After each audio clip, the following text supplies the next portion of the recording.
Masih berkaitan dengan video sebelumnya, di mana Matius 7 ayat 6, jangan memberikan barang kudus kepada anjing dan babi, karena mereka akan menginjak-injaknya dan mengoyakkan kamu. Kemudian saya sambungkan kembali dengan Matius 15 ayat yang ke-18 dan 19, yang bunyinya, tetapi apa yang keluar dari mulut itu berasal dari hati. Apa yang keluar dari mulut itu berasal dari hati. Dan itulah yang menajiskan orang. Karena dari hatilah timbul segala pikiran jahat, pembunuhan, perjinahan, percabulan, pencurian, sumpah palsu, dan hujat. Setelah saya merenungkannya dan menyambungkan antara kedua ayat ini, Matius 7 ayat ke-6 dan Matius 15 ayat 18 dan 19, jadi connect ya. Bisa dibilang kan kadang-kadang orang nasihatin itu sebenarnya karena kebiasaan aja gitu. Apalagi orang Indonesia kan memang dasarnya suka nasihatin, apalagi yang bisa dibilang sudah tua lah, atau sudah mengalami banyak asam garam lah. Dalam hal ini kan yang perlu kita bijak adalah bahwa pergumulan orang itu beda-beda, dan tingkat respon orang itu dalam mengatasi permasalahan, tingkat resistensi orang terhadap permasalahan itu berbeda-beda juga.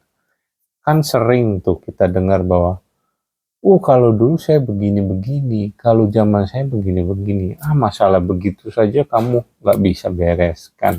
Itu kan sering ya, apalagi dalam masyarakat, dalam hubungan sosial, sehingga timbul ya percederaan seperti ini. Makanya kan dalam hati dia jadi sakit hati, timbul segala macam ke akibat dari sakit hati ini, seperti yang dijelaskan di Matius 15 ayat 19, bisa jadi terjadi pembunuhan, pikiran jahat, balas dendam, kebencian, pencurian, sumpah palsu, sumpah serapah, bisa mencaci maki orang-orang yang disakiti hatinya, atau disampaikan firman tapi pada saat mereka sedang terluka hatinya, luka hatinya sedang dalam.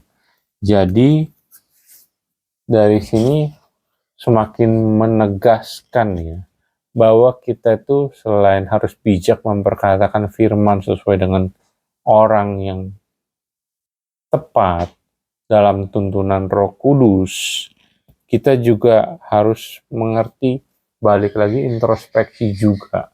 Sebelum kita memperkatakan firman ke orang yang memang kita mau sampaikan ke firman, atau kita mau nasihati, atau kita mau bantu lewat firman Tuhan, itu kita juga harus periksa diri kita. Dalam hal ini, periksa hati kita.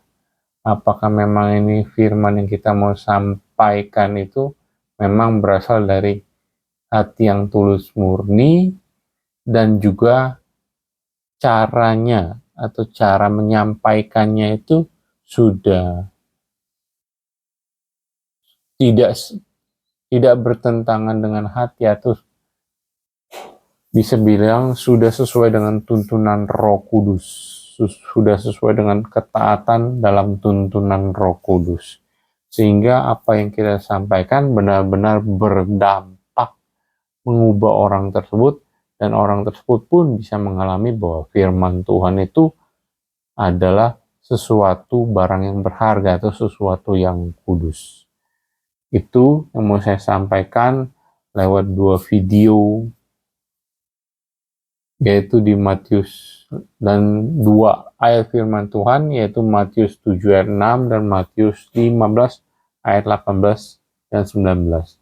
Bijaklah perkatakan firman, sampaikanlah dengan hati yang tulus dan murni, supaya firman itu bisa dinikmati sebagai sesuatu yang kudus, sebagai hal yang berharga di mata orang yang menerima firman lewat ucapan bibir kita.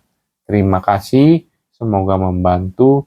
Jika lo berkenan, silakan share dan subscribe. Terima kasih.